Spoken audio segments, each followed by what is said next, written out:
Party सर्वोपरि है, नेतृत्वकर्ता सर्वोपरि है। वह पार्टी जन स्वराज आपको टिकट सिंबल नहीं देती है तो आप क्या कीजिएगा? नहीं, पार्टी सिंबल नहीं भी देती है तो मैं फिर दूसरे वार्ड देखने का मेरा नेचर नहीं रहा है। पार्टी जिनको सिंबल देगी, जिनको टिकट देगी, उनके साथ ईमानदारी और वफादारी से काम करूंगा।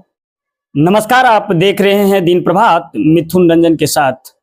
अभी हमारी उपस्थिति उदाकिशुनगंज नगर परिषद क्षेत्र के वार्ड नंबर 26 में है। अभी हमारे साथ जो देख रहे हैं शख्स, ये पूर्व जिला परिषद सदस्य सह सेवानिवृत्त शिक्षक अमलेश राय हैं।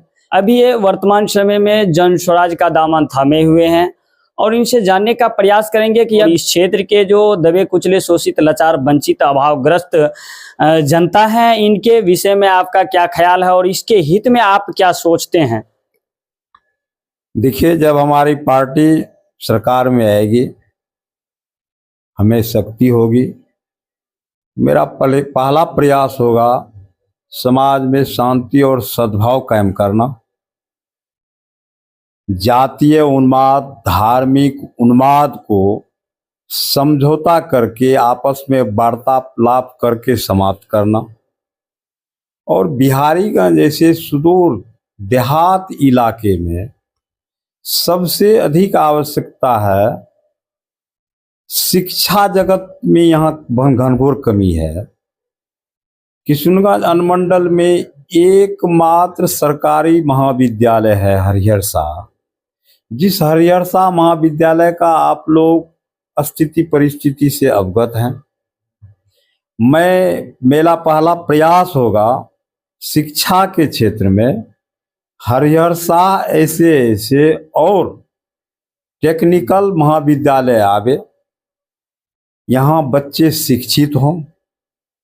उसके बाद स्वास्थ्य होगा, स्वास्थ्य के क्षेत्र में, और उससे भी अधिक पलायन रोकने की जो प्रशांत जी का नीति है, उस मामले में आप लोग शायद देखे होंगे या नहीं देखे होंगे। तो एक मिल था यहाँ, चीनी मिल, और चीनी मिल जब हुआ करता था तो हम समझते हैं यहाँ के किसानों का आर्थिक स्थिति बहुत मजबूत हुआ करता था।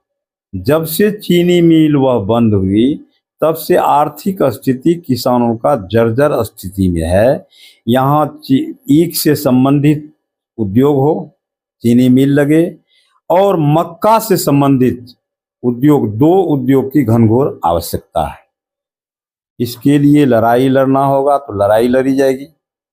मजदूर का जो उनका अपना पारिश्रमिक है, उसमें कहीं से कोई कटौती न हो, और व्यवस्था जो सरगल गया है, सबसे अधिक सत्ता परिवर्तन से इस राज्य को, इस देश को अब कुछ मिलने की दूर दूर तक संभावना नहीं है।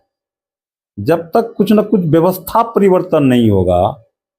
आप जाइए, किसी ऑफिस में जाइए, किसी कार्यालय में जाइए, जन्म प्रमाण पत्र से लेके मृत्यु प्रमाण पत्र में मार खाने वाले से लेके मारने वाले तक से बगैर पैसा का गलत उगाही का कुछ होता है क्या? क्या वर्तमान समय में बिहार में वैसे शराबबंदी हुई है, युवाओं सब वही अस्माइक जैसी नए नए नशा जो कि यहाँ सुनने को नहीं मिलता था, वह नशा वर्तमान समय में युवाओं के बीच फैल रही है। इस पे आपका क्या ख्याल है? एक शराबबंदी, सरकार तो अपनी सस्ती लोकप्रियता हासिल कर ली जनमानस से कि हमने शराबबंदी कर लिया, ढिंढोरा वो पीट दिया। अभी भी आप देखो गौर करके तो हमको लगता है जेल में जो बंद है, वो बंद वही है जो लाचार और मजबूर है, शराब पीने से रोड पर चला जाता है। गरीब मध्यम वर्गीय लोग, अमीर लोग अभी भी जो है ना, ऐसो आराम से पी रहे हैं। मैं किन्हीं पर उंगली नहीं उठाऊंगा, लेकिन शराबबंदी के चलते, एक शराबबंदी के चलते अनेक नशा ऐसा उत्पन्न हो गया, जिस नशा को समझते समझते वो नशा का शिकार हो जाता है। अभी आपको सुनने को मिला होगा कि एक सस्ती लोकप्रियता जो वर्तमान समय में जो सत्ता में बैठे हुए सरकार है वह हासिल कर ली, लेकिन अभी जो धरातल पे है वह नशा कहीं से बंद होते हुए नहीं दिख रहा है। ये आप लोग भली भांति जानते हैं। वर्तमान समय में युवाओं को ऐसी ऐसी नशा की लत लग गई है कि जो नशा की आप लोग या जो युवा कर रहे हैं कभी वह सपने में भी नहीं सोचे होंगे। इस प्रकार की नशा का वह शिकार हो रहे हैं वर्तमान समय में। ऐसी नशा से निजात आपकी अगर सत्ता आती है, आपके जनस्वराज पार्टी अगर सत्ता हासिल कर लेती है तो आपकी क्या राय होगी बिहार में? नहीं, जनस्वराज पार्टी का वैसे भी घोषणा है, अगर सरकार वापिस आती है तो शराबबंदी कानून पर पुनर्विचार किया जाएगा और शराब उपलब्ध होगा लेकिन कानून में सख्ती लाया जाएगा। राजस्व का घाटा जो हो रहा है, साफ स्पष्ट है प्रशांत जी का कि राजस्व घाटा का भरपाई करते हुए इसमें जो इजाफा होगा राजस्व में वह शिक्षा में लगाया जाएगा। देखिए, एक अच्छी पहल कही जाए कि जो रेवेन्यू शराब से आएगी वह शिक्षा पे खर्च होगी। शिक्षा में लचर पचर व्यवस्था जो हो रही है वर्तमान समय में, बिहार में रेवेन्यू की कमी है, इसलिए बिहार में शिक्षा व्यवस्था में सुधार नहीं हो रही है। शराबबंदी कानून को पहल कर अच्छी ढंग से लागू की जाती है तो इसमें इस तरह की नए नए नशा जो अभी वर्तमान समय में फैल रही हैं, इससे युवाओं को निजात मिलेगी और ज्यादातर मृत्यु दर घटेगी। जो कि घटनाएं हो रही है ये घटनाएं भी रुकेगी। जहरीली शराब से लोग मरते जा रहे हैं। जहरीली शराब और वर्तमान समय में युवाओं को जो लत लग रही है, ब्रेन हेमरेज हो रहे हैं, युवाओं का ब्रेन हेमरेज हो रहा है। युवा गलत ढंग से नशा का इतना शिकार होते जा रहा है कि वो घर के लिए समस्या हो गया, समाज के लिए समस्या हो गया और समाज को भी घर को भी जगना होगा। एक जगह जगह जग के इसके विरोध में कुछ न कुछ एकरूपता लाना होगा, बच्चे को समझाना होगा, बुझाना होगा। अभी बच्चे को नहीं समझाया जा रहा है समाज की तरफ से। वर्तमान समय में बिहार सरकार जो है वह प्रगति यात्रा निकाले हुए थे, वह प्रगति यात्रा से क्या इस समाज की दुर्दशा दूर हो जाएगी? कहीं भी नहीं। प्रगति यात्रा जो है ना, प्रगति यात्रा नहीं है, उस पर तो वो बोल दिए थे दुर्गति यात्रा। प्रगति यात्रा किस बात की? जब हम प्रगति किए ही हैं तो उसमें यात्रा करने की क्या जरूरी है? सरकारी राशि का दुरुपयोग करना कोई उचित नहीं है। और मेरा आलोचना में अधिक समय न देके इतना जरूर कहेंगे कि माननीय नीतीश कुमार जी, जो नीतीश कुमार जी थे, वो जो हवाला दे रहे हैं 5 का, 2005 का, वो 2005 वाले नीतीश जी नहीं है। सरकार के गलत नीति के चलते मांस बच्चे शिक्षा से वंचित होते जा रहे हैं। आपको पता होना चाहिए कि कितना % जीएसटी फ्री है।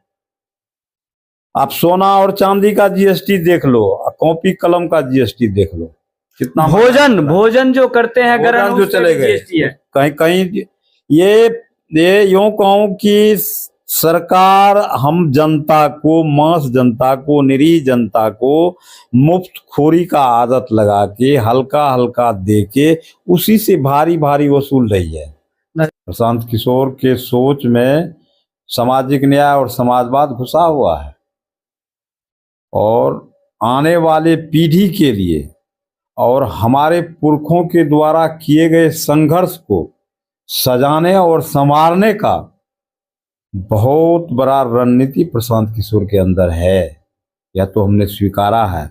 उसी रणनीति के तहत तो प्रशांत किशोर राष्ट्रपिता महात्मा गांधी और बाबा साहब भीमराव अंबेडकर को सामने रख रहे हैं।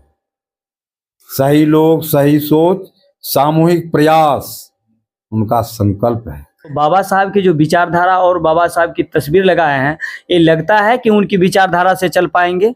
बिल्कुल बिल्कुल। प्रशांत किशोर जी बाबा साहब भीमराव अंबेडकर और राष्ट्रपिता महात्मा गांधी की राहों के राही हैं।